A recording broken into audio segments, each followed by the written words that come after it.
एक राष्ट्र, एक चुनाव का कॉन्सेप्ट इंडियन पॉलिटिक्स में बहुत चर्चा में है। इसमें यह आइडिया है कि लोकसभा और सभी स्टेट असेंबलीज के इलेक्शंस एक साथ हों।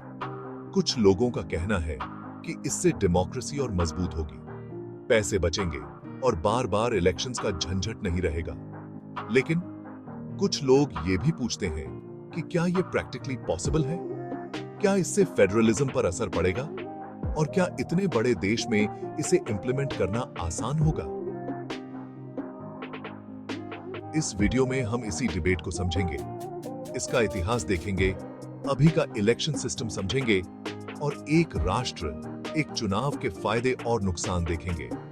साथ ही हम ये भी देखेंगे कि दुनिया के दूसरे देशों में यह सिस्टम कैसे काम करता है और आखिर में यह समझने की कोशिश करेंगे कि क्या यह सिस्टम इंडिया के लिए सही है। इंडिया का इलेक्शन सिस्टम बहुत ही कॉम्प्लेक्स है। यहां अलग-अलग लेवल्स पर चुनाव होते रहते हैं। इलेक्शन कमीशन ऑफ इंडिया, जो कि कॉन्स्टिट्यूशनली मैंडेटेड बॉडी है, इन इलेक्शंस को कंडक्ट कराता है और ये इंश्योर करता है कि इलेक्शंस फ्री एंड फेयर हों। अभी लोकसभा और स्टेट असेंबलीज के इलेक्शंस अलग-अलग होते हैं और दोनों का कार्यकाल 5 साल का होता है। इस वजह से लगभग हर साल किसी न किसी राज्य में इलेक्शन होते रहते हैं। ये सिस्टम जहां एक तरफ डेमोक्रेटिक रिप्रेजेंटेशन तो देता है, लेकिन साथ ही कई चैलेंजेस भी प्रेजेंट करता है। बार-बार इलेक्शंस होने से बहुत ज्यादा पैसा और मैन पावर वेस्ट होता है। साथ ही चुनाव के दौरान मॉडल कोड ऑफ कॉन्डक्ट लागू हो जाता है, जिसकी वजह से नई पॉलिसीज अनाउंस नहीं हो पाती हैं और कामकाज ठप्प सा हो जाता है।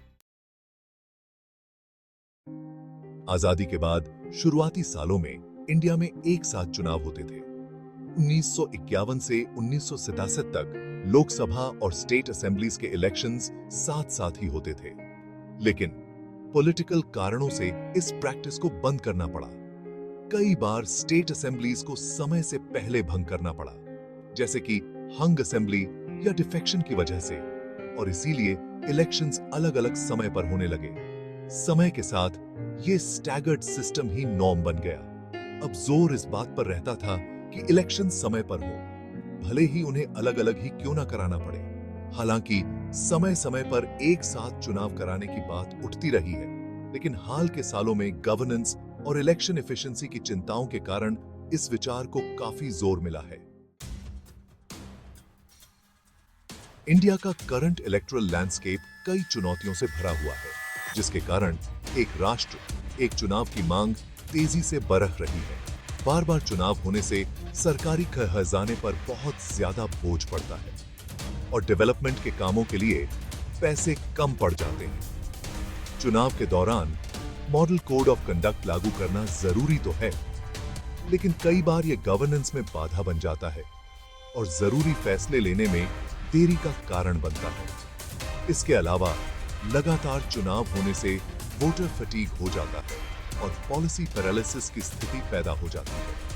राजनीतिक पार्टियों को लॉन्ग टर्म नेशनल इंटरेस्ट्स के बजाय शॉर्ट टर्म चुनावी फायदे पर ध्यान देना पड़ता है। लगातार चलने वाले चुनाव प्रचार से सामाजिक विभाजन भी बेराह सकता है और कोऑपरेटिव फेडरलिज्म की भावना को ठेस पहुंच सकती है। सेक्शन 5, संभावित लाभ, कार्यकुशलता, शासन और भी बहुत कुछ। एक राष्ट्र, एक चुनाव के समर्थक इस बात पर जोर देते हैं कि इससे मौजूदा सिस्टम की कई चुनौतियों का समाधान हो सकता है।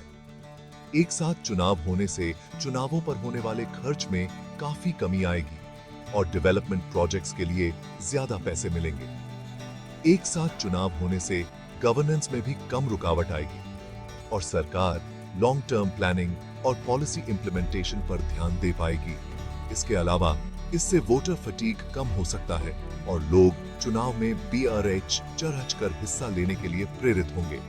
चुनाव कम होने से मतदाता शॉर्ट टर्म चुनावी वादों की बजाय गवर्नमेंट के ओवरऑल परफॉर्मेंस के आधार पर सोच समझकर वोट डालेंगे। सेक्शन 6, चुनौतियों का सामना, व्यवहार्यता और कार्यान्वयन। हालांकि एक राष्ट्र, एक चुनाव का कॉन्सेप्ट अच्छा लगता है, लेकिन इसे लागू करना आसान नहीं है।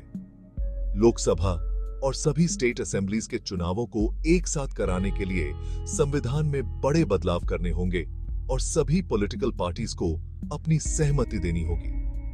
हंग असेंबली या मिड टर्म पोल्स की संभावना इस काम को और भी मुश्किल बना देती है, क्योंकि ऐसी स्थिति में दोबारा चुनाव कराने पड़ सकते हैं और सिंक्रोनाइज्ड साइकिल बिगड़ सकता है। फेडरलिज्म को लेकर भी कुछ लोगों को चिंता है। उनका कहना है कि एक साथ चुनाव होने से रीजनल इश्यूज पीछे छूट जाएंगे और नेशनल पार्टीज को फायदा होगा, जिससे राज्यों की ऑटोनॉमी कमजोर होगी। इतने बड़े लेवल पर इलेक्शन कराने के लिए लॉजिस्टिक्स का इंतजाम करना, जैसे कि सिक्योरिटी और मैन पावर, भी एक बहुत बड़ी चुनौती है। सेक्शन 7, वैश्विक दृष्टिकोण, दुनिया भर से सीख। स्वीडन, साउथ अफ्रीका और बेल्जियम जैसे कई देशों में एक साथ चुनाव सफलतापूर्वक कराए जाते हैं। हालांकि इन उदाहरणों की तुलना सीधे तौर पर इंडिया के कॉम्प्लेक्स फेडरल स्ट्रक्चर और डाइवर्स इलेक्टोरेट से नहीं की जा सकती है। हर देश का पॉलिटिकल लैंडस्केप और इतिहास अलग होता है और उसी हिसाब से उसका इलेक्शन सिस्टम बना होता है।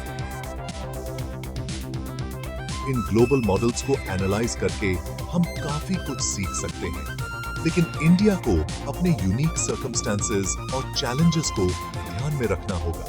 किसी भी मॉडल को अडॉप्ट करने से पहले उसके लीगल फ्रेमवर्क, लॉजिस्टिकल अरेंजमेंट्स और पॉलिटिकल इंप्लीकेशंस का अच्छे से अध्ययन करना जरूरी है। सेक्शन 8, भारतीय संदर्भ में व्यवहार्यता, एक बहुआयामी विश्लेषण। इंडिया में एक राष्ट्र, एक चुनाव को लागू करने के लिए एक न्यूआंस्ड अप्रोच की जरूरत है, जिसमें देश की diverse social fabric, federal structure और बदलते पॉलिटिकल लैंडस्केप को ध्यान में रखा जाए। शुरुआत में कुछ राज्यों के चुनावों को सिंक करके एक फेज्ड इंप्लीमेंटेशन की जा सकती है। इससे एक ग्रेजुअल ट्रांजिशन हो सकेगा और प्रैक्टिकल चैलेंजेस और अपॉर्चुनिटीज को समझने में मदद मिलेगी। इसके अलावा सभी पॉलिटिकल पार्टीज की सहमति होना बहुत जरूरी है। सभी स्टेक होल्डर्स, जिनमें पॉलिटिकल पार्टीज, कॉन्स्टिट्यूशनल एक्सपर्ट्स और सिविल सोसाइटी शामिल हैं, के साथ एक कॉम्प्रिहेंसिव डायलॉग जरूरी है, ताकि सभी कंसर्न्स दूर हों, ट्रस्ट बने और इंप्लीमेंटेशन स्मूथ और सक्सेसफुल हो। सेक्शन 9, आगे का रास्ता, सुझाव और विचार। एक राष्ट्र, एक चुनाव की फीजिबिलिटी को एक्सप्लोर करने के लिए इंडिया को एक मल्टी प्रोन्ज्ड अप्रोच अपनाने की जरूरत है। इसमें शामिल हैं: 1. संवैधानिक और कानूनी सुधार। मौजूदा कॉन्स्टिट्यूशनल प्रोविजंस और इलेक्टोरल लॉज की समीक्षा करके संभावित रोड ब्लॉक्स को आइडेंटिफाई और एड्रेस करना होगा। 2. राजनीतिक सहमति बनाना। सभी पॉलिटिकल पार्टीज के बीच ओपन एंड इंक्लूसिव डायलॉग जरूरी है, ताकि कंसर्न्स दूर हों, कंसेंसस बने और इंप्लीमेंटेशन स्मूथ हो। 3. Phased implementation. शुरुआत में कुछ राज्यों के चुनावों को अलाइन करके एक ग्रेजुअल अप्रोच अपनाई जा सकती है, जिससे सिस्टम को टेस्ट किया जा सके और चैलेंजेस आइडेंटिफाई किए जा सकें। 4. चुनावी सुधार। एक साथ चुनाव एक ब्रॉडर इलेक्टोरल रिफॉर्म एजेंडा का हिस्सा होने चाहिए, जिसमें कैंपेन फाइनेंस, वोटर एजुकेशन और इलेक्टोरल मैल प्रैक्टिसेस जैसे मुद्दों को एड्रेस किया जाए। सेक्शन 10, निष्कर्ष, अच्छाई और बुराई का आकलन। इंडिया में एक राष्ट्र, एक चुनाव का डिबेट बहुत ही कॉम्प्लेक्स है, जिसके पक्ष और विपक्ष में कई दलीलें दी जाती हैं। जहां एक तरफ इससे पैसे की बचत होगी, गवर्नेंस एफिशिएंसी बढ़ेगी और वोटर एंगेजमेंट बढ़ेगा, वहीं दूसरी तरफ फीजिबिलिटी, फेडरलिज्म और इंप्लीमेंटेशन से जुड़ी चुनौतियां भी कम नहीं हैं। ऐसे में एक cautious and well considered approach अपनाना बहुत जरूरी है। जल्दबाजी में लागू करने के बजाय एक फेज्ड और कंसल्टेटिव प्रोसेस अपनाना चाहिए, जिसमें सभी स्टेक होल्डर्स शामिल हों, ताकि यह तय किया जा सके कि ये सिग्निफिकेंट इलेक्टोरल रिफॉर्म वाकई में सूटेबल और इफेक्टिव है या नहीं। अंततः कोई भी फैसला लेते समय नेशनल इंटरेस्ट, डेमोक्रेटिक वैल्यूज और भारतीय नागरिकों के लॉन्ग टर्म वेलबींग को प्राथमिकता देनी चाहिए।